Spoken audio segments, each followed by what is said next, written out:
Armstrong அவர்கள் 5ஆம் தேதி இறந்து 15ஆம் தேதி வரும் ஒரு கொலை இல்லை, அப்படி 10 நாட்கள் கொலையை நடக்காம இருந்திருக்கு. இது ஒரு என்ன கேட்டா பெரிய சிக்கலை, அரசுக்கு ஒரு நெருக்கடியை கொடுக்குற ஒரு சூழல் ஆயிப்போச்சு. ஒரு பக்கம் ஆம்ஸ்ட்ராங் அவர்களை நேரடியாக தெரியாத அரசியல்வாதி, இது வரைக்குமே ஒரு வாட்டி கூட அவர்கிட்ட பேசாத அரசியல்வாதிகள்லாம் கூட என்ன கேட்டா இதை பேச ஆரம்பிச்சிட்டாங்க.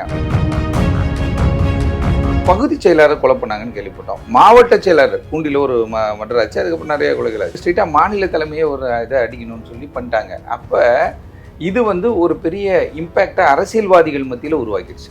நட்டா ஒரு விஷயத்தை சொல்லிடுறாரு, இரங்கலை தெரிவிச்சுறாரு. அமித்ஷா அவர்கள் சட்டம் ஒழுங்கினுடைய நிலை என்ன அப்படின்னு கவர்னர் கேட்ட மாதிரி ஒரு பதிவு சொல்கிறாங்க. அப்படிலாம் இருக்கிற பொழுது அரசியல்வாதிகள் அதை அரசியல் பார்வையில் பார்க்கறத விடணும். ஃபஸ்ட்டு சிவலப்பெரிய பாண்டிய என்கவுண்டர்லேருந்து நம்ம பேசலாம், அப்படியே மணல்மேடு சங்கருக்கு வரலாம், அப்படியே முட்டேரவி அவர்களுடைய என்கவுண்டருக்கு வரலாம். இப்படி பல்வேறு என்கவுண்டரை நம்ம கடந்து வந்திருக்கோம். இப்போ நம்ம சொல்கிறோம், ஜெயலலிதா அவருடைய காலகட்டத்தில் நிறைய என்கவுண்டர் ஆச்சு. ஜெயலலிதா பீரியட்னால ரவுடிகள் அங்கங்கே வேற மாநிலத்தில் போய் அடைஞ்சிக்கிட்டான் அப்படின்ட்டு. ஏன் காரணம் கேட்டால் சுட்டாங்க. காவல்துறை அவர்களுடைய உயரதிகாரிகளுடைய இன்ஸ்ட்ரக்ஷனோட தேவைப்படும் பட்சத்தில் அவங்க என்ன கேட்டால் இது மாதிரியான நடவடிக்கைகள் எடுப்பது நிறைய வாய்ப்பு இருக்குது, தொடர்வதற்கும் நிறைய வாய்ப்பு இருக்குது. 8 பேர் சரண்டர் ஆனோன்னா அங்கே ஸ்பாட்டில் பார்த்தாங்களா இவங்க கிடையாது, அது வேற அப்படின்னோன்னா சரி, தென் மாவட்டத்தை சார்ந்த கூலிப்படைகள் ஏதாவது உள்ளே வந்துருச்சா, நிறைய பேரோட பேரெல்லாம் வேற போட்டாங்க பத்திரிகையெல்லாம். எப்பயுமே என்ன கேட்டால் அப்படி ஒரு இன்வெஸ்டிகேஷன் நடக்கும்போது ஒருத்தர் சொல்லி நீங்களோ நானும்னு சொல்லி ஒரு ஸ்ட்ரைட்டாக ஸ்பெசிஃபிக்காக நம்ம சொல்லக்கூடாது. பத்திரிகை தர்மம்னு ஒன்று இருக்குது. அந்த விசாரணை நடத்துவது தான் காவல்துறை அதிகாரிகள் இருக்காங்க. காவல்துறை அதிகாரி இல்லாட்டி சிபிஐ இருக்குது, சிபிஐ இல்லாட்டி அப்படியே என்ஐஏ இருக்குது. அப்படியே போகுது அது பாட்டுக்கு. கொலை செய்யும் பொழுதே இந்த மர்டருக்கான எதிர்வினை எப்படி இருக்குன்னு கேட்டிங்கன்னா ஏடாகுடமாக இருக்குன்றது தெரிஞ்சுதான் இவங்க களத்தில் இறங்குறாங்க. இந்த இடைப்பட்ட நேரத்தில் காவல்துறை என்ன கேட்பாங்க அப்படின்னா, கூட இருந்தவன் இறந்து போயிட்டான் பார்த்துக்குங்க, வேற ஒன்றும் சொல்கிறதுக்கு இல்லைப்பா அப்படின்னு சொல்லி அடுத்த சப்ஜெக்ட் அவங்க பேசும்பொழுது போயிட்டு நாட்டு துப்பாக்கி எடுத்து போலீஸ் சுட ஆரம்பிச்சிட்டாரு, அதனாலதான் சுட்டோம் அப்படிங்கிறது. இங்க என்ன போராளிக்கு எப்படி சார் நாட்டு துப்பாக்கி கிடைக்கும் அப்படிங்கிற ஒரு விமர்சனம் வருது. ஒண்ணு திருவேங்கடமா இருக்கணும், நம்ம இல்ல போலீஸா இருக்கணும். ஆமா, நம்ம ரெண்டுமே கிடையாது. வெளியில இருக்கிற மக்களை பொறுத்தவரை கேட்டா நம்ம விஷயங்களை சேகரித்து நம்ம ஒரு தகவலை சொல்றோம். இல்ல ஒருவேளை இந்த காவல்துறை மீது வைத்த எதிர்மறையான விமர்சனங்களை தவிர்க்கிறதுக்காக இந்த சிசிடிவி ஃபுட்டேஜ் வெளில வந்திருக்கு. அப்படி காவல்துறை மேல யாருமே விமர்சனம் வைக்க முடியாதுங்க. காவல்துறை மேல விமர்சனம் வைக்கிறதுனால வேஸ்ட், அந்த டைம் வேஸ்ட். நம்ம நாமக்கல் தங்கம் கேன்சர் சென்டர்ல ரோபோட்டிக் மூலமா அதிநவீன புற்றுநோய் அறுவை சிகிச்சை செய்யறதுனால நம்ம கிட்னியை இழக்க வேண்டியதில்லை, கிட்னியும் பாதுகாப்பா இருக்கும். தங்கம் ஹாஸ்பிட்டல், நாமக்கல். கிங் டிவி நேயர்களுக்கு வணக்கம். இன்றைய சிறப்பு நேர்காணலில் நாம் சந்திக்க இருப்பவர் அரசியல் விமர்சகர், மூத்த வழக்கறிஞர் திரு சார்லஸ் வெற்றிவேந்தன் அவர்கள். சார் வணக்கம். வணக்கம். நலமா இருக்கீங்களா சார்? நலமா. ஆம்ஸ்ட்ராங் கொலையிலேருந்து பார்த்தீங்கன்னா பல்வேறு திருப்பங்கள் தொடர்ச்சியாக வந்தவனும் இருக்குது.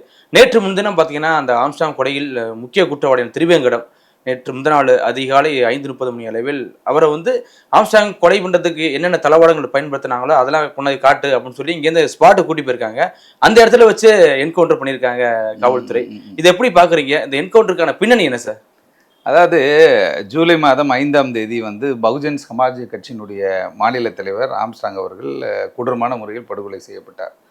அந்த படுகொலை நடந்த பிறகு என்ன ஆச்சுன்னு கேட்டால், அதே அன்னைக்கு இரவே பார்த்திங்கன்னா ஒரு 3 மணி நேரத்துக்குள்ளே என்ன கேட்டால் அண்ணா நகர் டிசி ஆஃபீஸில் ஒரு டீமும் அதுக்கு பிறகு பெரியபாளையத்தில் ஒரு டீமும் சரண்டர் ஆகுறாங்க. ஆமாம், சரண்டர் ஆன பிறகு என்ன ஆச்சுன்னா இது ஒரு பெரிய விவாத பொருளாயிடுச்சு. என்னடா இது எப்பயுமே மர்டர் பண்ணால் கோர்ட்டில் சரண்டர் ஆவாங்க, திடீர்னு போலீஸ் ஸ்டேஷனில் சரண்டர் ஆகுறாங்க, போலீஸ் முன்னிலையில் சரண்டர் ஆகிறாங்க அப்படின்ட்டு. ஒரு பக்கம் அப்போ கமிஷனராக இருந்த சந்தீப் ராய் ஒருத்தர் கைது செய்யப்பட்டாங்க அப்படின்ற மாதிரி சொல்கிறாங்க.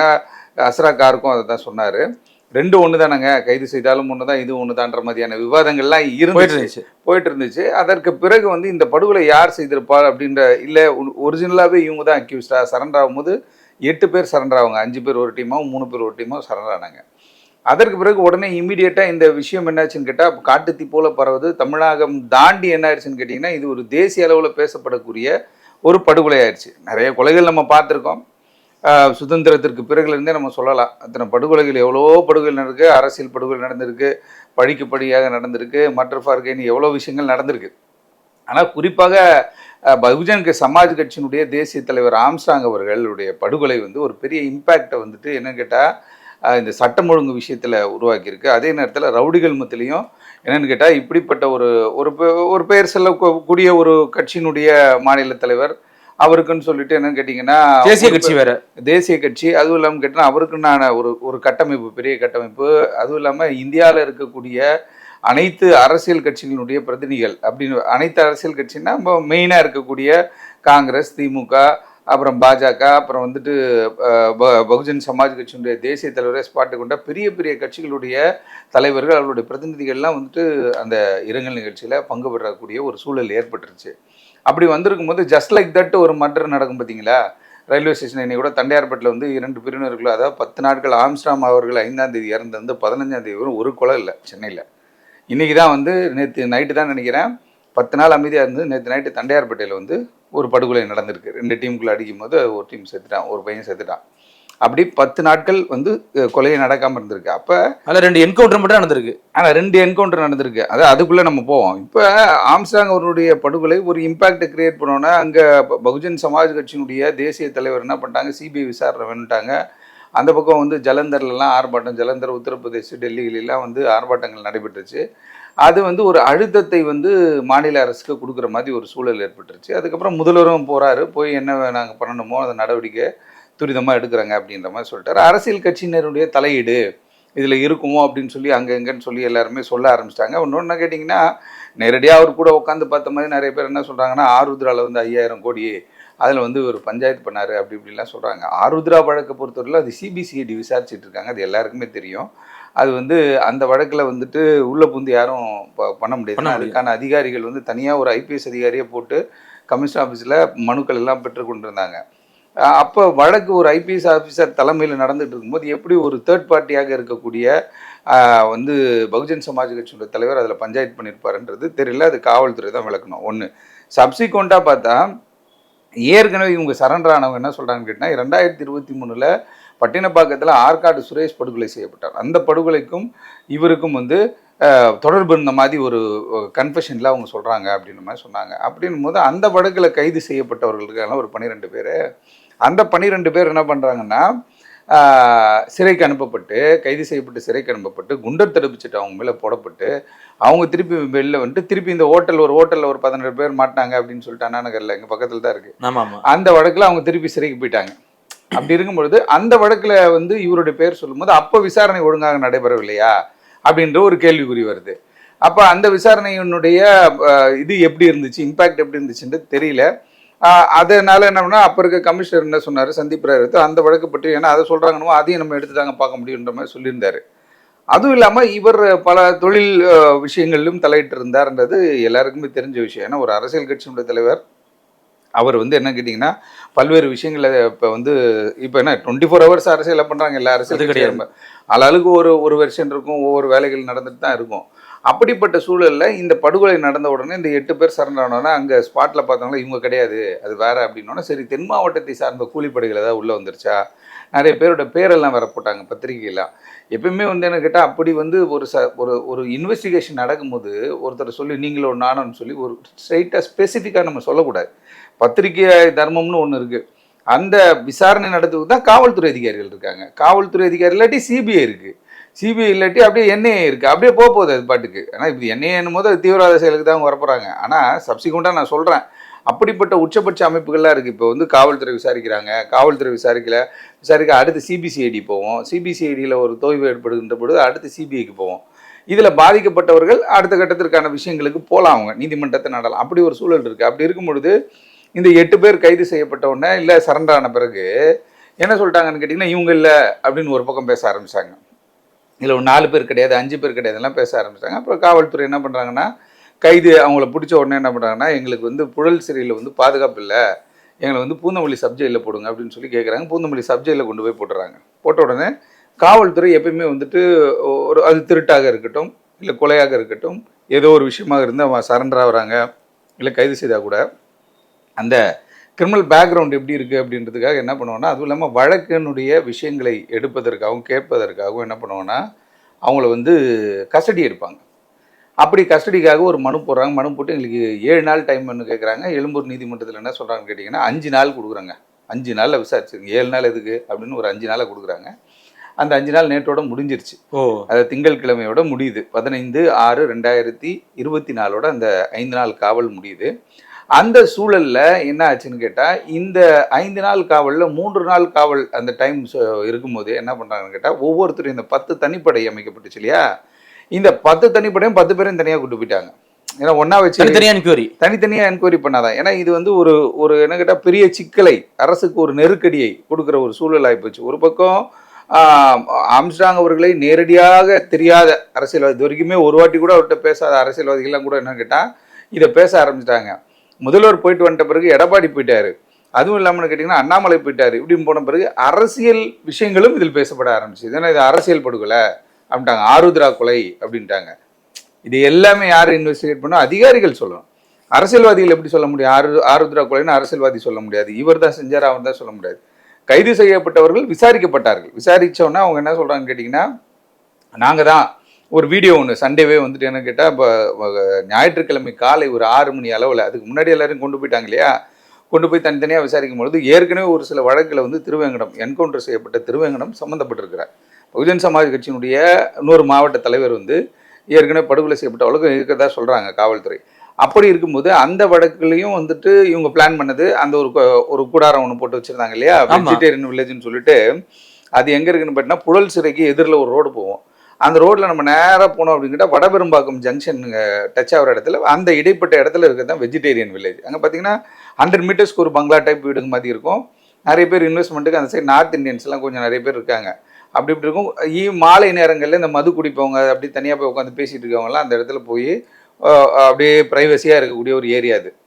அப்படி இருக்கிற இடத்துல அந்த ஒரு கூடாரத்தில் தான் நாங்கள் வந்து ஆயுதங்களை வச்சுருக்கோம்.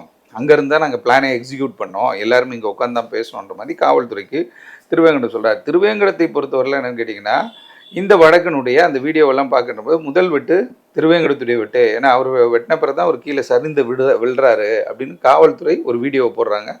அதை ஸ்பெசிஃபை பண்ணுறாங்க, இது யார் இது யார் இது யாருன்னு சொல்லிட்டு. இந்த கைது செய்யப்பட்ட 8 பேர், ஆமாம், அதாவது சரண்டர் ஆன 8 பேர் ஏதோ ஒன்று, அந்த 8 பேர் அதற்கப்புறம் ஒரு 3 பேரை சொன்னாங்க, 11 பேர் ஆயிடுச்சு இந்த வழக்கில். அந்த 11 பேருடைய எல்லாரும் ஸ்பெசிஃபிகேஷன் போட்டு யார் யார் எங்கே நின்னா இந்தந்த 2 வீலரில் யார் யார் வந்தால் எல்லாத்தையும் எடுக்கிறாங்க. எடுத்த பிறகு தான் என்ன சொல்கிறாங்கன்னா, இந்த படுகொலைக்கு திட்டம் திட்டியது திருவேங்கடம் தான் அப்படின்ற ஒரு விஷயத்த காவல்துறை மீடியா வழியாகவே சொல்ல ஆரம்பிச்சாங்க. டிவியில் எல்லா நியூஸில் வந்துச்சு. ஏன்னா ஆரம்பத்தில் வரும்போது 5ஆம் தேதி வரும்போது 5ஆம் தேதி மாலை அந்த ஒரு நைட்டு 9, 10, 11 மணிக்கெல்லாம் என்னன்னு கேட்டிங்கன்னா வெட்டிட்டு ஓடுற மாதிரியான வீடியோஸ்லாம் வந்துச்சு. வெட்டிட்டு கத்தி வச்சுட்டு ஒருத்தர் ஓடுறாரு, அவர் தான் திருவேங்கடம் அப்படின்ற மாதிரி காவல்துறை பதிவுகளை வந்து வெளியிடும் போது அப்போ என்ன ஆயிடுச்சுன்னு கேட்டிங்கன்னா, இந்த வழக்குக்கு ஸ்கெட்சு, இந்த வழக்குக்கு ஆயுதங்கள் சப்ளை பண்ணது, இது எல்லாமே வந்துட்டு திருவேங்கடம், மாஸ்டர் பிரெயின் திருவேங்கடம் அப்படின்ற மாதிரியான ஒரு கன்க்ளூஷனுக்கு வந்துட்டாங்க.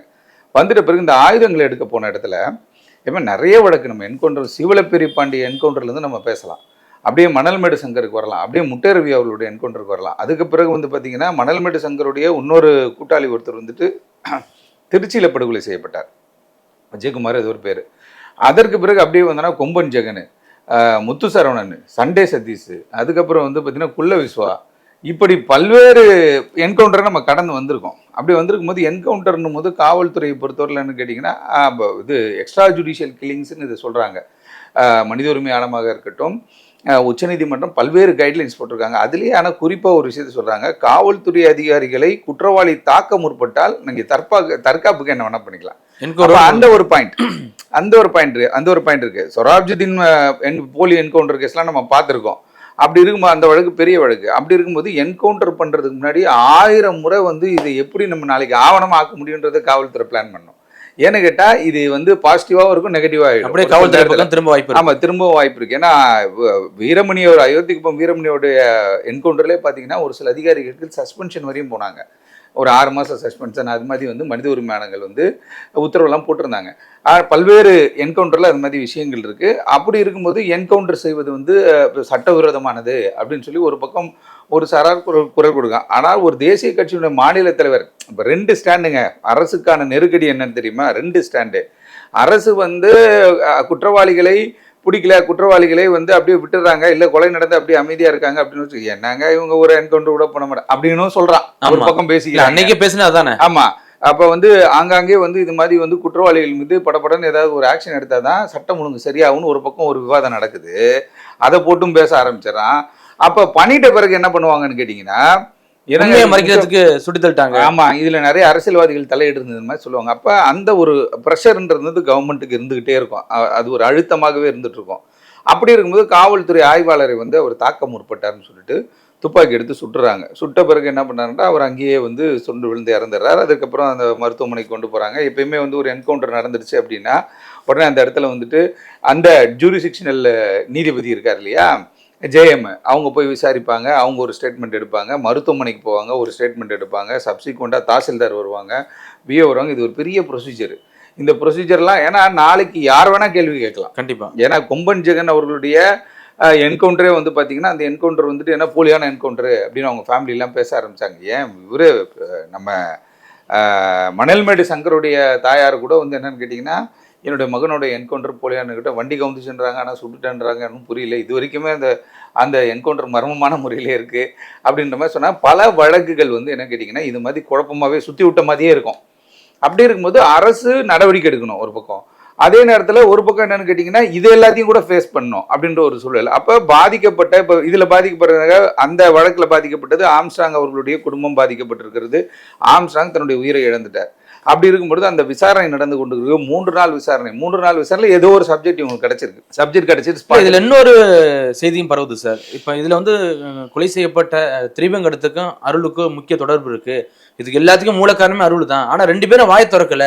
அதனாலதான் அந்த காவல்துறை தரப்பு வேற வழி இல்லாம அருளுக்கு பயத்தை காட்டுறதுக்காக திருவேங்கடத்தை என்கவுண்டர் பண்ணதா சொல்லப்படுது. இது எப்படி சார்? என்டையரா கஸ்டடி எடுக்கிறது என்ன கேட்டீங்கன்னா பயத்தை காட்டுவதற்காக தான். கஸ்டடியை பொறுத்தவரைக்கும் கேட்டால் ஏன்னா ஜுடிஷியல் கஸ்டடியிலேருந்து எடுத்துகிட்டு வரோம் ஆளை. நீதிமன்றத்தில் ஆல்ரெடி இவங்க காவல்துறையில் சண்டாகி சப்ஜெக்டில் இருந்த ஆளுங்களை நம்ம நீதிமன்றத்தில் மனு போட்டு கொண்டு வரோம். அப்போ நீதிமன்றத்துக்கு பதில் சொல்ல வேண்டிய கட்டாயம் வந்து காவல்துறை இருக்குது.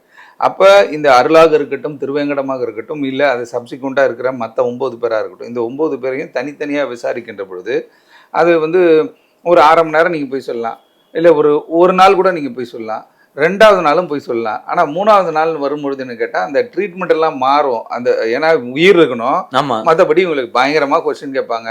எல்லா பிரச்சனைகளும் சந்திக்க வேண்டிய சூழல் ஏற்பட்டிருக்கு. ஏன்னா அது அவங்களுக்கு அப்பவே தெரியும். கொலை செய்யும் பொழுதே இந்த மர்டருக்கான இது வந்து என்னன்னு கேட்டிங்கன்னா பிரதிபலன், அதோட எதிர்வினை வந்து எப்படி இருக்குன்னு கேட்டிங்கன்னா ஏடாகுடமாக இருக்குன்றது தெரிஞ்சுதான் இவங்க களத்தில் இறங்குறாங்க. இறங்கிட்ட பிறகு எல்லாத்தையும் ஒரு முடிவு பண்றாங்க. என்ன உயிரே போனாலும் யாரையும் காட்டி கொடுக்க கூடாதுன்னு தான் அக்யூஸ்ட் வருவான். எப்பயுமே நார்மலாவே அக்யூஸ்டோட சூழ்நிலை அப்படிதான். ரொம்ப நாள் காவல்துறை 3 நாள் 4 நாள் 10 நாள் வச்சு 15வது நாள்லாம் உண்மை சொன்ன இருக்கான். இல்லை அப்படியே ஃப்ரீயா விட்டுருவாங்க. ஃப்ரீயா விட்டு எங்க தண்ணி அடிக்கும்போது அவன் உளறிடுவான். அந்த கொலையை நாங்கள் தான் பண்ணோம், இந்த கொலையை நாங்கள் தான் பண்ணோன்ட்டு. அதே போல கிண்டியில பக்கத்தில் அது மாதிரி தான் ஒரு அக்யூஸ்ட் எல்லாம் போதையில் இருக்காங்க. ஒரு டீமை ரொம்ப போதையா இவங்க ரோட்டில் கத்திருக்காங்க. என்னடா ரோட்டில் கத்துறான்னு சும்மா போலீஸ் பிடிச்சி போய் ஸ்டேஷனில் போடுறாங்க. ஸ்டேஷனில் போட்டு விசாரிச்சுக்கிட்டே இருக்காங்க. சார் சும்மா இருங்க சார், குடிச்ச பிரச்சனையை போய் கூட்டு வந்துருக்கீங்க, நாங்களாம் கொலையே பண்ணியிருக்கோம் சார் அப்படின்ட்டு இருக்கான். டைலாக் விடுறான். என்னடா அவன் இப்படி சொல்கிறானேன்னு சொல்லிட்டு போதையில் ஏதாவது வளர்றான் போல இருக்குன்னு பார்த்தா அவனை போட்டு திருப்பி என்ன பண்ணா இதையே பேசுகிறான்னு சொல்லிட்டு அவனை விசாரிச்சு அப்போ தான் சொல்கிறான், சார் நாங்கள் ஆவடியில் ஒரு கொலை பண்ணோம், அதே நேரத்துக்கு அங்கே ஒரு கொலை பண்ணோம், இங்கே ஒரு கொலை பண்ணோன்ட்டு மர்மமாக முறையில் படுகொலை நினைச்சுப்பாரு. அந்த வழக்கெல்லாம் இவங்களே ஒத்துக்கிட்டானுங்க. அப்படி அது ஒரு செயல் விட்டு பிடிச்சிருவாங்க.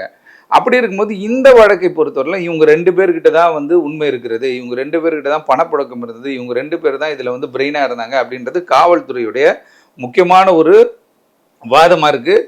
அதுமாதிரி இன்வெஸ்டிகேஷன் இது ரொம்ப முக்கியம். அப்படி இருக்கும்போது இன்வெஸ்டிகேஷன் பண்ணும்பொழுது காவல்துறைக்கு அந்த பவர் இப்போ தான் நான் சொன்னேன் இல்லையா, காவல்துறை அதிகாரிகளை உண்மையாகவே வந்து சுட்டிருந்தாலோ இல்லை உண்மையாகவே தாக்கி இருந்தாலோ காவல் கத்தி எடுத்து வெட்டுறாங்களோ, நிறைய தாக்குதல் தான் பார்க்குறோம். ஹோட்டலில் சண்டே ஆயிடுச்சுன்னு போலீஸ் அடிச்சிட்டாங்க அப்படி இப்படின்லாம், தட் இஸ் டிஃப்ரெண்ட்டு. ஆனால் இந்த மாதிரி வழக்கில் விசாரணைக்கு கொண்டு போகின்ற பொழுது அவங்க என்ன பண்ணியிருப்பாங்க, இந்த கேள்வியெல்லாம் எழுப்புறாங்க, கை விலங்க போட்டிருப்பாங்க, அக்யூஸ்ட் இது மாதிரி கூட்டு போயிருப்பாங்க அப்படி இப்படிலாம் சொல்கிறாங்க. பட் அதை எங்கன்னா அது இதில் உயர்நீதிமன்றத்திலேயோ அல்லது மனித உரிமை ஆணையத்தில் தான் போய் முறையிட முடியும். காவல்துறை இந்த வழக்குக்கு என்ன தேவையானதோ அதை நான் செய்கிறேங்கன்னு தான் சொல்லிட்டு இருக்காங்க இப்போ வரைக்கும். அப்படி இருக்கும்பொழுது இதில் முறைகேடு நடந்திருக்கிறது, இது ஒரு போலியான என்கவுண்டர் அப்படின்றத நம்ம புரிய வைக்கிறது எங்கே புரிய வைக்கணும்னு கேட்டிங்கன்னா, பாதிக்கப்பட்ட நபர் இப்போ என்கவுண்டரில் இருந்தவங்க அவங்க வந்து என்ன பண்ணுவாங்க, ஒரு டிஃபென்ஸ் எடுக்கிறதுக்காக போவாங்க. அந்த இடத்துல தான் அது முடிவு பண்ண முடியும். பட் ஆனால் காவல்துறை ஒரு சாப்டர் முடிச்சிட்ட பிறகு இப்போ இன்வெஸ்டிகேஷனில் என்ன பண்ணுவாங்க அப்படின்னு கேட்டால், இந்த இடைப்பட்ட நேரத்தில் ஏன்னா திருப்பி டைம் எக்ஸ்டெண்ட் பண்ணி கேட்குற மாதிரி சொல்கிறாங்க. இந்த இடைப்பட்ட நேரத்தில் காவல்துறை என்ன கேட்பாங்க அப்படின்னா, கூட இருந்தவன் இறந்து போயிட்டான் பார்த்துக்குங்க, வேற ஒன்றும் சொல்றதுக்கு இல்லைப்பா அப்படின்னு சொல்லி அடுத்த சப்ஜெக்ட் அவங்க பேசும்பொழுது அந்த ஒரு அச்சத்தில் அடுத்த கதைகளை சொல்வதற்கான வாய்ப்பு இருக்குது அப்படின்றது தான் இன்வெஸ்டிகேஷனோட ஸ்டைலாக போயிட்டு இருக்கு. அரசியல்வாதிகளை பொறுத்தவரையில் இப்போ ஆம்ஸ்ட்ராங் அவர்கள் இறந்துட்டார், அது அவருடைய கட்சிக்காரர்களுக்கு பேரிழப்பு, அவர் குடும்பத்திற்கு பேரிழப்பு, அவரோட பழகியவர்களுக்கு பேரிழப்பு. அரசியல் அந்த பார்வை இருக்கு இல்லையா, ஏன்னா ஒரு தேசிய கட்சியினுடைய மாநில தலைவர், உங்களுக்கு ஆல்ரெடி சொன்ன மாதிரி கிளை செயலாளர் படுகொலை செய்யப்பட்டார். ஐயோ கிளை செயலாளர் பஞ்சாயத்து பண்ணாங்கப்பா, இடம் மேட்டர் பண்ண வட்ட செயலர், கிளை செயலாளர் வேறு, வட்ட செயலாளர் சிட்டிக்குள்ளே படுகொலை செஞ்சாங்க, கிராமத்தில் படுகொலை செஞ்சாங்க. நகர்ப்புறங்களில் தான் வட்ட செயலாளர், கிராமத்துக்குள்ளே போயிட்டீங்கன்னா கிளை செயலாளர். அப்படி இருக்கும்போது பகுதி செயலாளர் கொலை பண்ணாங்கன்னு கேள்விப்பட்டோம். மாவட்ட செயலாளர் பூண்டியில் ஒரு மர்டர் ஆச்சு, அதுக்கப்புறம் நிறைய கொலைகள் ஆச்சு. பூண்டி கலைவனர். ஆமாம். அப்போ இப்போ என்ன ஆச்சுன்னு கேட்டால் 5வதாக ஸ்ட்ரெயிட்டாக மாநில தலைமையை ஒரு இதை அடிக்கணும்னு சொல்லி பண்ணிட்டாங்க. அப்போ இது வந்து ஒரு பெரிய இம்பேக்டை அரசியல்வாதிகள் மத்தியில் உருவாக்கிடுச்சு. அரசியல்வாதிகளுக்கு இது ஒரு மாதிரியான ஒரு பெரிய ஷாக் ஆகிடுச்சு. ஏன்னா ஆம்ஸ்ட்ராங் என்பவர் அவ்வளோ எளிதாக நெருங்கக்கூடிய ஒரு ஆளும் கிடையாது, அவர்கிட்ட அவ்வளோ சீக்கிரம் போக முடியாது, அவர் வந்து ஆட்களோடு இருக்கக்கூடிய ஆள். ஆனால் என்ன ஒரு தவறுன்னு கேட்டிங்கன்னா, என்னதானா கூட உயர்நீதிமன்றம் போயிட்டு உச்சநீதிமன்றம் வரையும் போய் கூட போலீஸ் ப்ரொடெக்ஷன் வாங்கிட்டு இருக்கலாம். அதை வந்து யாரும் வந்து இன்சிஸ்ட் பண்ணல. அவரும் என்ன பண்ணுறாருன்னா, எல்லாருக்கும் அவர் பாதுகாப்பு அப்படின்போது அவருக்கான ஒரு அசட்டு துணிச்சலோடு இருக்கக்கூடிய துணிச்சலாகவே அதை வந்து கடந்து போயிடுறாரு, அவர் தேவையில்லை அப்படின்னு சொல்லி போகும்பொழுது தான் இந்த ஒரு விஷயம் இருந்துச்சு. அப்போ அரசியல்வாதிகளை பொறுத்தவரையில் அந்த உடலுக்கு அஞ்சலி செலுத்திட்டு வெளில வரும்போது மைக்கெல்லாம் வச்சுருந்தாங்க. எல்லாம் பார்க்கும்போது என்ன பண்ணாங்க, என்னங்க இப்படி ஆயிடுச்சு, எல்லாம் அப்படி சொல்கிறாங்க, சட்டமூலம் கெட்டு போச்சுங்க அப்படின்னு சொல்லும் பொழுது என்ன கேட்டால், எல்லா மாநிலங்களையும் நீங்கள் எடுத்து பார்க்கின்ற போது, புள்ளி விவரங்களை பார்க்கும்போது எல்லா மாநிலங்களிலுமே பிரச்சனைகள் இருந்துட்டு தான் இருக்குது, படுகொலைகள் நடந்துட்டு தான் இருக்குது, சட்ட சிக்கல்கள் இருந்து கொண்டு தான் இருக்கிறது. ஆனால் குறிப்பாக இந்த விஷயத்தில் வந்துட்டு திமுக ஆட்சியில் இருக்கின்ற ஒரு காரணத்தினால என்ன பண்ணுறாங்கன்னா, டக்குன்னு அப்படியே எல்லாமே இப்படி ரிவர்ஸ் ஆகி 31 நாளில் 140 கொலை ஆச்சு, இதாச்சு அதாச்சுன்னு சொல்லி பேச ஆரம்பிச்சிட்டாங்க. பேச ஆரம்பித்தோன்னா இந்த ப்ரெஷர் இருக்குது பார்த்தீங்களா, அதாவது கொலை நடந்துருச்சு, இதுக்கான பதிலை சொல்லணும். மாயாவதி வந்து ஒரு கருத்தை சொல்லிட்டாங்க, அதை வந்து என்ன கேட்டால் தேசிய அளவில் ஒரு பேசும் பொருளாகிடுச்சு. நட்டா வந்து ஒரு விஷயத்தை சொல்லிடுறாரு, இரங்கலை தெரிவிச்சுறாரு. அமித்ஷா அவர்கள் வந்து சட்டம் ஒழுங்கினுடைய நிலை என்ன அப்படின்னு கவர்னர் கேட்ட மாதிரி ஒரு பதிவு சொல்கிறாங்க. அப்படிலாம் இருக்கிற பொழுது அரசியல்வாதிகள் அதை அரசியல் பார்வையில் பார்க்கறத விடணும் ஃபஸ்ட்டு. ஏன்னா ப்ரெஷர் கொடுக்கக்கூடாது. காவல்துறையை பொறுத்தன்னு கேட்டால் அவங்களுக்கு வந்து லிமிட்டட் பீரியட் இருக்குது, அந்த பீரியடுக்குள்ளே தான் அவங்க இன்வெஸ்டிகேஷன் பண்ண முடியும். ஒரு படுகொலை நடந்துருச்சு, துரதிர்ஷ்டமான ஒரு சம்பவம். அடுத்த ஸ்டெப்பு நம்ம போகும்போது என்ன பண்ணோம் அப்படின்னு கேட்டிங்கன்னா, அதை வந்து நம்ம சரி செய்யக்கூடிய ஒரு விஷயத்திற்குள்ள அந்த படுகொலைக்கு காரணமானவர்கள், அந்த படுகொலைக்கு மூளையானவர்கள், அந்த படுகொலைக்கு திட்டம் திட்டியவர்கள், அந்த படுகொலைக்கு பணம் கொடுத்தவர்கள், அந்த படுகொலையை ஒர்க் அவுட் பண்ணவங்க அப்படின்னு சொல்லி ஒரு டீம் எல்லாம் இருக்கும். இது எல்லாத்தையும் அவங்க ஆய்வு பண்ண வேண்டிய ஒரு கட்டாயத்திற்குள்ளே இருக்காங்க. அப்படின்னும் போது இன்வெஸ்டிகேஷன் சரியான முறையில் போகிறதா அப்படின்ற ஒரு கேள்வி எழும்போது என்ன ஆச்சுன்னு கேட்டால், டக்குனு சிஓபி கமிஷனர் மாற்றி அருண் ஐபிஎஸ் ஒரு நேர்மையான அதிகாரி, ஸ்ட்ரெயிட் ஃபார்வர்டான ஒரு அதிகாரி. அவர் எங்கெல்லாம் பணியாற்றினாரோ அங்கெல்லாம் ரெக்கார்டு எடுத்து பார்க்கும்போது அவர் இருக்கிற ஜூரிஸ்டிக்ஷனில் வந்து பக்காவாக மெயின்டைன் பண்ணியிருந்தார். அவர் வந்த உடனே 12 இந்த காவல் மாவட்ட துணை ஆணையாளர்கள் இருக்காங்களே, டிசி எல்லாம் வச்சு ஒரு மீட்டிங் ஒன்று போட்டார். தெளிவாக சொல்லிட்டார், யார் யார் லிஸ்ட்டுக்கு சொல்லுப்பா அப்படின்னு சொல்லி எல்லாரையும் பேசிட்டாரு. அந்த பக்கம் திருச்சியில் பார்த்தீங்கன்னா, இவர் எல்என்டோ ஏடிஜிபியாக டேவிட்சன் ஆசீர்வாதம் வந்த பிறகு திருச்சி பகுதியில் என்ன பண்ணிட்டாங்கன்னா, ஒரு பிரபல ரவுடியாக இருந்த துரை என்பவர் வந்து என்கவுண்டர் செய்யப்பட்டார். அதுவும் அவங்க குடும்பத்தினர் வந்து வீட்டில் இருந்து போனார் அப்படின்றாங்க. அதெல்லாம் இட் கேன் பி இதில் தான் பேச முடியும், நீதிமன்றமோ மனித உரிமை ஆணையம் தான் போக முடியும். காவல்துறை சாப்டர் க்ளோஸ் பண்ணி அமைச்சிக்கிட்டே இருக்காங்க. ஏன்னா அவங்களுக்கு அந்த சட்டம் ஒழுங்கு நிலைநாட்ட வேண்டும். அரசியல்வாதிகளோட நெருக்கடி அதிகமாக இருக்குது, ஏடாகூடமாக பேசிக்கிட்டே இருப்பாங்க அரசியல்வாதியெல்லாம். அரசியல்வாதியை பொறுத்த வரைக்கும் கேட்டால் ஸ்பாட்டில் போய் பார்க்க தெரியாத ஆள்லாம் பேசினாங்க, அதான் மேட்ரு. தெரியாத ஆள்லாம் பேசக்கூடியது, அதுதான் அரசியல் செய்யக்கூடியது. தெரிஞ்சால் இப்போ பழக்க வழக்கத்தில் இருக்க ஆள் பேசலாம், அவர் கூட பேசின ஆள் பேசலாம், அவர் நேரடியாக தெரிஞ்ச ஆள் பேசும்போது பேசலாம், அது வேற. ஆனால் அரசியல்வாதியை பொறுத்த வரைக்கும் அது அரசியல் பாப்பா திமுக ஆட்சியில் இப்படிதான்பா அப்படின்ட்டு என்ன பண்ணுறாங்க, அரசியல் ரீதியாக கொண்டு போயிடறாங்க. பாலிடிக்ஸாக இதை வந்து கொண்டு போகும்போது தான் என்னதுன்னு கேட்டிங்கன்னா, இது ஒரு நெருக்கடியான ஒரு நிலையை ஏற்படுத்துகிறது. அதற்கு பிறகு இந்த என்கவுண்டரும் பார்த்தீங்கன்னா, இன்றைக்கி வந்து சட்டத்துறை அமைச்சர் தெளிவாக ஒரு விஷயத்தை சொன்னார். என்ன கேட்டிங்கன்னா, காவல்துறை தாக்கிட்டு உடனே சுடதான் முடியும் அப்படின்ற மாதிரி ஒரு விஷயத்தை சொன்னார். இல்லை, அதுலேயும் ஒரு விமர்சனம் இருக்குது சார். என்னன்னு பார்த்தீங்கன்னா, இவர் அங்கே போயிட்டு நாட்டு துப்பாக்கி எடுத்து போலீஸ் சுட ஆரம்பிச்சிட்டாரு, அதனால தான் சுட்டோம் அப்படிங்கிறது. இங்கேருந்து போராளிக்கு எப்படி சார் நாட்டு துப்பாக்கி கிடைக்கும் அப்படிங்கிற ஒரு விமர்சனம் அவர் தானே செய்யும். இல்லை, ஏற்கனவே அங்கே பதுக்கி வைத்ததான காவல்துறை சொல்கிறாங்க. ஏன்னா அது ஒன்று திருவேங்கடமாக இருக்கணும், நம்ம இல்லை போலீஸாக இருக்கணும். ஆமாம், நம்ம ரெண்டுமே கிடையாது. வெளியில் இருக்கிற மக்களை பொறுத்தவரைன்னு கேட்டால் நம்ம விஷயங்களை சேகரித்து நம்ம ஒரு தகவலை சொல்கிறோம். அப்போ அவங்க என்ன சொல்கிறாங்க, ஏற்கனவே அந்த இடத்துல வந்து ஆயுத குவியல்கள் இருந்துச்சு. ஆயுத குவியல்னா துப்பாக்கி இருந்துச்சு, நாட்டு வெடிகள் இருந்துச்சு, அருவா இருந்துச்சு, கத்தி இருந்துச்சு, அந்த இடத்த ஐடென்டிஃபை பண்ண தான் நாங்கள் போனோன்றாங்க. ஐடென்டிஃபை பண்ண தான் திருவேங்கடம் எங்களை அழைத்து போனார். அந்த இடத்துல உள்ளே போய் காட்டும்போது டக்குன்னு என்ன பண்ணிட்டாரு, இதை தூக்கி சுட்டுட்டாரு அப்படின்ற மாதிரி சொல்கிறாங்க. அதை நம்ம முறையிடுறது நான் சொன்ன மாதிரி மனித உரிமை ஆணையமோ நீதிமன்றத்தில் தான் அவங்க முறையிடணும்.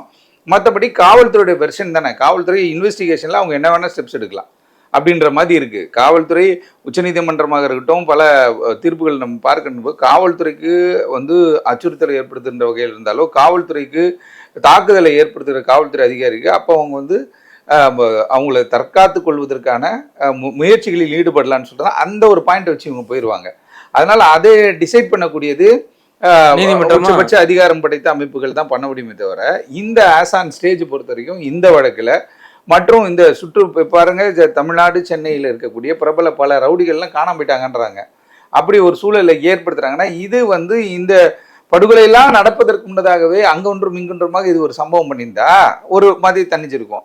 இப்போ ஒரு தேசிய கட்சியினுடைய மாநில தலைவர் இறந்துட்ட பிறகு ஒரு ஸ்டெப் எடுக்கும்பொழுது என்னன்னு கேட்டிங்கன்னா, இப்போ இறங்கி ஓடுறாங்க எல்லாரும், ஐயோ ஏதாவது ஒன்று ஆயிருமோ அப்படின்னு சொல்லிட்டு. ஒரு மாவட்டத்திற்கு ஒரு பெரிய பெரிய லிஸ்ட், மாவட்ட வாரியாக லிஸ்ட் எடுக்க கிட்டத்தட்ட தமிழ்நாட்டை பொறுத்தவரை 550 ஏவன் அக்யூஸ்ட் இருக்கிறதா சொல்லப்படுது. ஆமா, ஏவன் அக்யூஸ்ட் இருக்காங்கன்னு சொல்லியிருக்காங்க. அப்ப ஒரு வழக்கு சிறைக்குன்னு போறது எதுக்கு? சிறையை வந்து ஒருத்தனை பக்குவப்படுத்தும், ஒருத்தனை திருத்தி கொண்டு வரும் அப்படின்னு தான் சிறைக்கு அனுப்புறோம். ஆனால் சிறைக்கு போயிட்டு வெளில வந்தோன்னு தான் நிறைய பேர் நிறைய சம்பவங்கள் செய்கிறது, தொடர் வழக்குகள் ஏற்படுகிறது காரணம் சிறைச்சாலையாக இருந்து கொண்டிருக்கு. அப்போ அந்த சிறைச்சாலையில் நிறைய விஷயங்களை மாற்றணும், நிறைய விஷயங்களை வந்து என்கிட்ட ஸ்ட்ரிக்டாக கொண்டு வரும்பொழுது தான் ஐயோ அப்பா கொடுமையாக இருக்கிற இனிமேல் ஜெயிலுக்கு போகக்கூடாதுன்ற ஒரு சூழல் வரும். அந்த சூழல் மீறி ஜெயிலில் இருந்துகிட்டே நம்ம சம்பவம் பண்ணலாம், ஜெயிலில் இருந்துகிட்டே வேலை பார்க்கலான்ற ஒரு மென்டாலிட்டி வந்துட்டாலே வெளியில் இருக்கிறத உள்ளே இருக்கிற சேஃப்டின்னு போயிடுறாங்க. பெரிய ஒரு பட்டியலே எடுக்கலாம். தமிழகம் முழுவதுமே சிறைச்சாலைக்குள் இருந்து கொண்டு செயல்படக்கூடிய ஆட்களுடைய பட்டியலே காவல்துறைக்கிட்டே இருக்குது. அதையும் அவங்க விசாரிச்சுட்டு தான் இருக்காங்க. ஆக இந்த வழக்கை பொறுத்தவரை இது ரொம்ப சென்சிட்டிவான வழக்கு, ரேரஸ்ட் ஆஃப் த ரேர் கேஸ்ன்னு நம்ம சொல்கிறேன். அது மாதிரி rarest of the rare case ஏன்னு கேட்டால் தேசிய அளவில் இது பார்க்கப்படுகிற ஒரு விஷயம். இன்னொரு விஷயம் என்ன கேட்டிங்கன்னா, மாயாவதி அவர்கள் வந்து தனி கவனம் இந்த வழக்கில் செலுத்துகிறாங்க. இப்போ கூட வந்து பார்த்தீங்கன்னா, ஆம்ஸ்ட்ராங்களுடைய மனைவி வந்து இவங்கள போய் கவர்னரை பார்ப்பதற்கு நேரம் கேட்டதாகவும் அவர் 3 நாள் ஊரில் இல்லைன்ற மாதிரி ஒரு இது வந்துச்சு. ஏன் அப்படின்னு நம்ம விசாரிக்கும் போது தான் தெரியுது. என்ன கேட்டால் மாயாவதி அவர்களுடைய உத்தரவு, ஏன்னா அவங்களுடைய தேசிய தலைமையினுடைய உத்தரவு அப்படின்னும் போது அதை அவங்க மீற முடியாது இல்லையா. நீங்கள் அங்கே பண்ணுற வேலையை பாருங்கள், நான் இங்கே பேசிக்கிறேன் அப்படின்ற மாதிரி அவங்க ஏதோ ஒரு தகவல் சொன்ன மாதிரியாகவும், அதனால அதை அவங்க வந்து எடுத்துகிட்டு போயிட்டு இருக்காங்க. அப்படின்னும் பொழுது இந்த வழக்கில் அடுத்த கட்டம், ஏன்னா பாதிக்கப்பட்டவருடைய அவங்களுக்கு ஒரு ஃபிஷியாக ஏதாவது ஒரு விஷயம் இருக்கும், அவங்களுடைய கருத்து அவங்க யாராவது பாயிண்ட் அவுட் பண்ணுறதுக்கான வாய்ப்புகள் இருக்குது. இப்போ குற்றவாளிகள் கைது செய்யப்பட்டு குண்டத்தை தடுப்பு செய்யப்பட்டு ஜெயிலுக்கு போயிடுறாங்க அப்படின்னும் போது அப்போ இவங்க என்ன நினைக்கிறாங்க, இதுக்கு பின்னாடி பின்புலம் என்ன அப்படின்றத தெரிஞ்சுக்கணும், இந்த வழக்கில் உண்மையாக ஒரு சில விஷயங்களை கொண்டு வரணும் அப்படின்றது அவங்களுடைய கருத்து. காவல்துறை ஒரு வருஷம் வைப்பாங்க. இப்போ இந்த இது முடிஞ்சோன்னா கஸ்டடிக்கு எக்ஸ்ட்ரா டைம் கேட்கறதுக்கும் வாய்ப்புகள் இருக்குன்னு சொல்கிறாங்க. அது முடிஞ்ச பிறகு தான் அவங்க என்ன பண்ணுவாங்க, இந்த இன்வெஸ்டிகேஷன் நல்லா பார்த்துங்க. 5ஆம் தேதி ஒரு வீடியோ வந்துச்சு நைட்டு, அப்படி ஒன்றும் தெரியாது. ஆனால் இந்த ஞாயிற்றுக்கிழமை 14ஆம் தேதி வந்த வீடியோ பார்த்தீங்கன்னா ரொம்ப தெளிவாகவே ஒரு வீடியோ. இல்லை அது அதான் சார், முதல்ல வந்து வீடியோ வந்து இது போலியானது, 6 பேர் தான் வராங்க, ஆனால் ஆஜரானது 8 பேர் அப்படிங்கிற ஒரு குழப்பம் வந்துச்சு. இந்த கேப் எதுக்கு சார்? ஏன்னா அந்த ஒரு கன்ஸ்ட்ரக்ஷன் ஒர்க் நடக்குது, அந்த இடத்துல ஆம்ஸ்ட்ராங் இருக்கிற அப்படிங்கும்போது அன்னைக்கே வெளியிட்டு இருக்கலாம். என்ன காரணம் அந்த தாமதம்?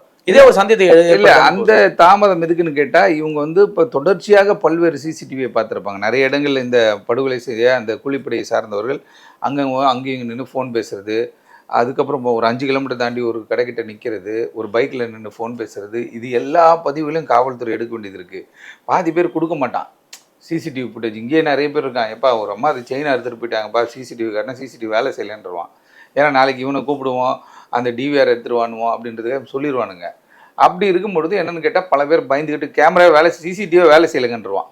புரியுதா? ஏன்னா வழக்குக்கு நம்மளை வேற சேர்த்து விட்டுற போகிறாங்கன்ற ஒரு பயம், அந்த மாதிரி ஒரு சூழல். ஆனால் காவல்துறை இன்வெஸ்டிகேஷன் டைட்டாக பண்ணும்பொழுது இது தேவைப்படுகிறது அப்படின்னும் போது காவல்துறை அந்த நேரத்தை தான் அதை வந்து வெளியிடுவாங்க. அவங்க வெளியிட்டது எதுக்குன்னு கேட்டால், அதில் வந்து குறிப்பாக திருவேங்கடம் வெட்டுறத மாதிரி அந்த இதெல்லாம் வருது பார்த்தீங்களா, அதை ஸ்பெசிஃபை பண்ணி காட்டுறாங்க. அந்த வெட்டு விடும்போது அவர் ஏரோ மார்க் போட்டு திருவேங்கடம் அப்படின்னு சொல்கிறாங்க.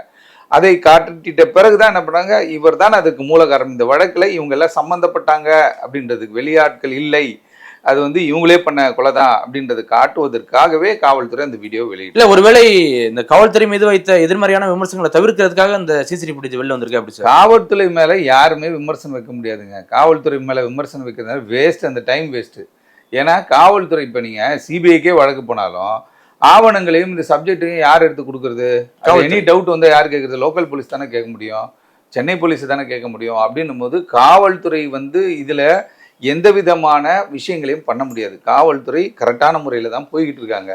சந்தேகம் ஏற்படுகின்ற பொழுது பாதிக்கப்பட்டவர்களுக்கு அந்த உரிமை இருக்கு இல்லையா, அவங்க கேட்கலாம். ஏங்க இது மாதிரி போகலாங்க, சிபிசிஐடி போகலாம், சிபிஐ போகலாம், அடுத்த கட்டமான என்னென்ன நகர்வுகள் பண்ண வேண்டும் அதுக்கான உரிமை அவங்களுக்கு இருக்குன்றதுனால அந்த உரிமை அவங்க கேட்குறாங்க. அதையும் நம்ம ட்ரை பண்ணுறோமே. ஏன்னா இதில் எதையுமே அவங்க லேக் ஆகக்கூடாது. ஏன்னு கேட்டிங்கன்னா இப்படி ஒரு பெரிய ஒரு இழப்பு ஏற்பட்டிருக்கிற சூழலில் அந்த டெத்து எடுத்துகிட்டு போகிற சூழ்நிலையில் பார்த்தீங்கன்னா ஆயிரக்கணக்கான இளைஞர்கள் சேர்றாங்க. ஆனால் ஒரு குட்டி அசம்பாவிதம் கூட நடக்கலைன்றாங்க. நடக்கலை அப்படின்னும் பொழுது அது ஒரு நற்பெயரை இவருக்கு உருவாக்குது. இன்னொன்று கேட்டிங்கன்னா இவர் வந்து பல கட்சிகள், அதாவது வந்து இப்போ ஆரம்ப கட்டத்தில் நம்ம சொன்னது போல் புரட்சி பாரதம் கட்சியில் இருக்காரு. அப்படியே என்ன பண்ணாரு, விசிகாலாம் போல பீமாராவ் தலித் அசோசியேஷன் ஒன்று ஆரம்பிக்கிறார். அப்படியே என்ன பண்ணாரு, பகுஜன் சமாஜ் கட்சி போயிட்டார். விசிகாக்கெல்லாம் போல எந்த கட்சியுமே இவர் தாவலை. ஒரு பட்டியலே போடலாம், 10 கட்சி மாறினவங்களாம் இருக்காங்க. 10 கட்சி 7 கட்சி 8 கட்சி மாதிரி எம்எல்ஏ ஆனவா எம்பி ஆனவெல்லாம் இருக்காங்க. ஆனால் அந்த ஒரே நேர்கூட்டில் அவர் பயணிச்சனால தான் இன்னைக்கு இத்தனை பேர் வந்து பேசினாங்க. இவர் 7 கட்சி மாறி இருந்தாருன்னா யாரோ போயிருப்பாங்களா? கண்டிப்பா. அடப்போப்பா அவர் 7 கட்சி மாறினா இருப்பாங்க. அப்போ அப்படி ஒரு கொள்கை பிடிப்பு இருந்தது காரணத்தினால தான் அவருக்கான அந்த கூட்டம் வந்துச்சு. அப்படி இருக்கும்பொழுது இது ஒரு பெரிய இம்பாக்டை கிரியேட் பண்ணிடுச்சு, ஒரு அனுதாப அலையை உருவாக்கிருச்சு. எத்தனையோ விமர்சனங்கள், எத்தனையோ பத்திரிகையாளர்கள் என்ன சொல்றாங்கன்னா வேற மாதிரிலாம் பேசும் பொழுது அது எல்லாத்தையும் ப்ரூவ் பண்ணது காவல்துறை தானே. காவல்துறை அவர் மீது வழக்குகள் இருக்கா, அது காவல்துறை தான் பொறுப்பு. அவர் பல விஷயங்களை தொடர்பு கொண்டிருக்கிறார், அதையும் காவல்துறை தான் சொல்லணும். அப்படின்னு அது ஒரு பத்திரிகையாளரோ ஒரு வழக்கறிஞரோ இல்லை யாரோ ஒரு நண்பரோ அதை சொல்ல முடியாது. அதுக்கு தான் ஐஏஎஸ் இன்டெலிஜென்ஸ் செக்ஷன் இருக்குது. அவங்கள ஃபாலோ பண்ணுவாங்க, அவங்க எங்கே போகிறாங்க எங்கே வராங்க என்ன டிரான்சாக்ஷன் எல்லா விஷயத்தையும் அவங்க எடுப்பாங்க. அதனால தான் இப்போ என்ன பண்ணுறாங்கன்னா காவல்துறை அமைதி காக்கிறதுக்கு காரணமே என்ன கேட்டால் இந்த வழக்கில் கரெக்டான ஒரு விசாரணையில் நாங்கள் போயிட்டு இருக்கோம். அரசியல்வாதிகள் 1000 கதை சொல்லலாம், பொதுமக்கள் ஏதாவது ஒன்று போய் சொல்லிட்டு இருக்கலாம். ஆனால் விசாரணையை தோய்வடைந்து விடக்கூடாதுன்றதுக்காக ஃபாஸ்டப் பண்ணிட்டு வந்துட்டு இருக்காங்க. பொறுத்திருந்து பார்ப்போம். இந்த என்கவுண்டருக்கான பதிலையும் அவங்க சொல்லிட்டாங்க. அதில் குளறுபடி இருக்குது, அதில் சந்தேகங்கள் இருக்குன்னா அடுத்த கட்டம் நம்ம அங்கே தான் போனோம். அதாவது உச்சபட்ச அதிகாரம் உள்ள அமைப்புகளுக்கு போய் தான் நம்ம அதை பேச முடியும். அப்படின்ற ஒரு சூழல் ஏற்படும் பொழுது பொறுத்திருந்து தான் பார்க்க வேண்டும். இந்த வழக்கினுடைய இன்வெஸ்டிகேஷனுடைய ஃபைனலாக காவல்துறை என்ன ரிவீல் பண்ண போகிறாங்கன்றது இன்னும் ஒரு சில நாட்களில் தெரிஞ்சிடும். ஆனால் இப்போ கைதாகி இருக்கிற அக்யூஸ்டெல்லாம் உண்மையான குற்றவாளிகளா தெரியுது. அதுதான் அவங்க போட்டிருக்காங்க வீடியோவில், அதுதானே அவங்க சொல்ல வராங்க. அவங்க அந்த வீடியோ போட்டு அதை ஸ்பெசிஃபை பண்ணது பேர், இவங்க அங்கே நிற்கிறாங்க அவங்க அங்கே நிற்கிறாங்க, வெட்டினது இவங்க, அது இதுன்னு சொல்லி ஒரு வீடியோ போடும்போது அதைத்தான் அவங்க சொல்லியிருக்காங்க. இருந்தாலும் இவர்களுக்கு பின்னாடி பணம் கொடுத்தது யாரு, ஏதோ பணம் எல்லாம் கைமாறிச்சு இல்லை. இதுல இப்ப திருவங்கடுக்கும் அருளுக்கும் ஏற்பட்ட பணம் கைமாறி இருக்க சொல்லப்படுது, சொல்லியிருக்காங்க. வங்கி கணக்குகள் எல்லாம் பார்த்து செக் பண்ணிட்டு இருக்கோம் அப்படின்றாங்க. 6 மாதத்திற்கான இவங்களுடைய வரலாறையே புரட்டி எடுத்துக்கிட்டு இருக்காங்க. ஆகவே இப்போ இன்வெஸ்டிகேஷனில் நம்ம உள்ளே போகவே கூடாது. நிறைய பேர் நேராக பார்த்தா சொன்னல, நிறைய பேர் நேராக பார்த்த மாதிரி இவர் இருப்பாரோ அவர் இருப்பார்னு சொல்கிறாங்க. அப்படிலாம் காவல்துறை இதை எடுப்பாங்க. இது தேசிய லெவலில் ஒரு பிரச்சனை, டெல்லி வரையும் போயிடுச்சு சப்ஜெக்ட். அப்படின்னும் போது அந்த ஆவணங்கள், அந்த பேப்பர் தான் உங்களுக்கு பேசுவீங்க. என்றைக்குமே ஒரு பேப்பர் தான் பேசும். நம்ம அந்த ஆவணங்களை எல்லாம் தயார் செய்து கமிஷனர்கிட்ட அதிகாரிகள் கொடுப்பாங்க. அப்படி இல்லாட்டி டிஜிபிகிட்ட கொண்டு போய் கமிஷனர் கொடுப்பாரு. எல்லாத்தையும் சேர்த்து முதல்வர்கிட்ட ஒரு அறிக்கையை தாக்கல் செய்வதற்கான நேரம் வந்துக்கிட்டே இருக்குது. அதனால் பொறுத்திருந்து பார்ப்போம். இதில் காவல்துறையுடைய வேகம் எப்படியான செயல்பாடுகள்லாம் அந்த அறிக்கையில் தெரிஞ்சிடும். இப்போ ஆம்ஸ்டாங் கொலைக்கு பிறகு பார்த்தீங்கன்னா 2 என்கவுண்டர் சார் இந்த பிட்வீன் கேப்பில். அப்படிங்கும்போது அடுத்தது என்கவுண்டர் போக வாய்ப்பு இருக்குது அப்படி சார்? அதாவது என்கவுண்டரை பொறுத்தவரைக்கும் கேட்டால் காவல்துறையை பொறுத்தவரைக்கும் நிறைய இடங்களில் சண்டை நடக்கும். போலீஸ் எல்லாம் உண்மையாகவே சண்டை இழுக்கிற டீம்லாம் இருக்குது. எப்படி போலீஸ் உண்மையாகவே சண்டை இழுக்கிற டீம்லாம் இருக்குது. ஆமாம், நம்ம சும்மா சொல்லக்கூடாது. அந்த மாதிரி டீம்கள்லாம் இருக்குது. சண்டை போலீஸை வேண்டே இழுப்பான். தேவையில்லாமல் ஒரு சண்டையை போட்டோம்னா வேறு ஜெயிலுக்கு போகிறதுக்கு சண்டே போடுறப்பா இவங்க சார் எனக்கு இங்கே பாதுகாப்பு இல்லை, என்ன வேறு ஜெயிலுக்கு அனுப்புங்கன்னு சொல்லி ஏதாவது தர்ணா பண்ணி போராட்டம் பண்ணுற டீம்லாம் இருக்குது. இருந்தாலும் கூட காவல்துறை சட்டம் ஒழுங்கை சீர் செய்வதற்காக ரொம்ப காலமாக ஹேண்டில் பண்ணுற ஒரு டாக்டிக்ஸ் இல்லை. இப்போ நம்ம சொல்கிறோம் ஜெயலலிதா அவருடைய காலகட்டத்தில் நிறைய என்கவுண்டர் ஆச்சு. அப்போ என்ன கேட்டால் அதுக்கு தான் என்ன சொல்லுவாங்கன்னா ஜெயலலிதா பீரியட்னால ரவுடிகள் அங்கங்கே வேறு மாநிலத்தில் போய் அடைஞ்சிக்கிட்டான் அப்படின்ட்டு. ஏன் காரணம் கேட்டால் சுட்டாங்க. அப்போ கண்ட்ரோல இருக்கும்போது ஆமா காவல்துறை ஒரு ஆட்சியாளர்களுடைய அதிகாரமே, அந்த அதிகாரத்தை கையில் எடுப்பதான தேர்தல் நடக்குது, இவ்வளவு விஷயங்கள் நடக்குது. அப்படின்னும் போது காவல்துறை அவர்களுடைய உயரதிகாரிகளுடைய இன்ஸ்ட்ரக்ஷனோட தேவைப்படும் பட்சத்தில் அவங்க என்ன கேட்டால் இது மாதிரியான நடவடிக்கைகள் எடுப்பது நிறைய வாய்ப்பு இருக்குது, தொடர்வதற்கும் நிறைய வாய்ப்புகள் இருக்குது. கண்டிப்பா சார், திரிவேணம் கொலை வழக்கு பத்தி நிறைய பேசியிருந்தோம். மிக்க நன்றி சார். நன்றி நன்றி. நம்ம நாமக்கல் தங்கம் கேன்சர் சென்டர்ல robotic மூலமா அதிநவீன புற்றுநோய் அறுவை சிகிச்சை செய்யறதுனால நம்ம கிட்னியை இழக்க வேண்டியதில்லை. கிட்னியும் பாதுகாப்பா இருக்கும். தங்கம் ஹாஸ்பிட்டல், நாமக்கல்.